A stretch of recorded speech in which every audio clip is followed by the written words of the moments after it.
And at what stage do you feel that businesses should try to expand? So say they are a one-man band, but they're trying to do too many things. I think where you and I are very much on the same page is that there's a risk then that that 80-hour week will encroach on their relationships, their personal and family time, and really not respect boundaries to the point where there's a risk of burnout. And I've seen your coaching. Thank you so much for your really great YouTube channel. And I know that your coaching is called Practica Coaching. I really encourage anybody to look at that. But I think because we're both on the same page about the preventable risk of burnout, at what stage do you feel in your experience people should be trying to bring others into the business and take at least that initial risk? Yeah, it's a great question. I think it depends on the business, because there are two ways to look at it. Some people say do it quickly because you need to invest in your business, which means investing money and investing in people. Other people say keep it simple. And I'm kind of the belief of managing both sides of that coin. Don't make your business more complicated than it needs to be, Right. where you need to scale up really quickly and bring people on to alleviate the complexities. If you can keep it simple, and in the way I consult with people, I always say it's the quickest road to $1, or like the quickest road to €1 or to a pound.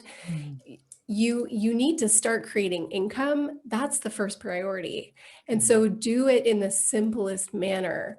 Even in the tech world, I was always a believer in create a product that has a need rather than creating a need where you need to raise money and raise funds and bring in investors. Investors are more interested in working with a business that's already created a revenue stream. So if you can get over that hurdle in the simplest, shortest way, do it that way. And then I would say, when you get to the point that you really have maximized your abilities and you're ready to get to that next level, then you start to look at, what do I do well and what can I delegate? What are my priorities? And what else do I need? Okay. What else do I need? Now, interestingly, I think I would say I've reached that stage some time ago, and my decision was then to outsource the majority of those needs, because I think these days with the internet and obviously COVID has brought home to us how many of us can effectively work from home. You don't need office premises in order to be able to site all of your staff anymore, or so it's beginning to feel like that. So I've often solved my problem, if I may use that word, by outsourcing it via people who work for themselves effectively, but I'm one of their clients.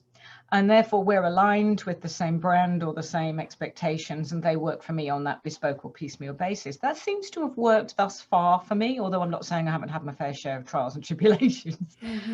So I love the idea, though, that keeping it simple in the sense that get the revenue right first of all. And presumably you'll know when you reach that tipping point or that favorable tipping point, won't you?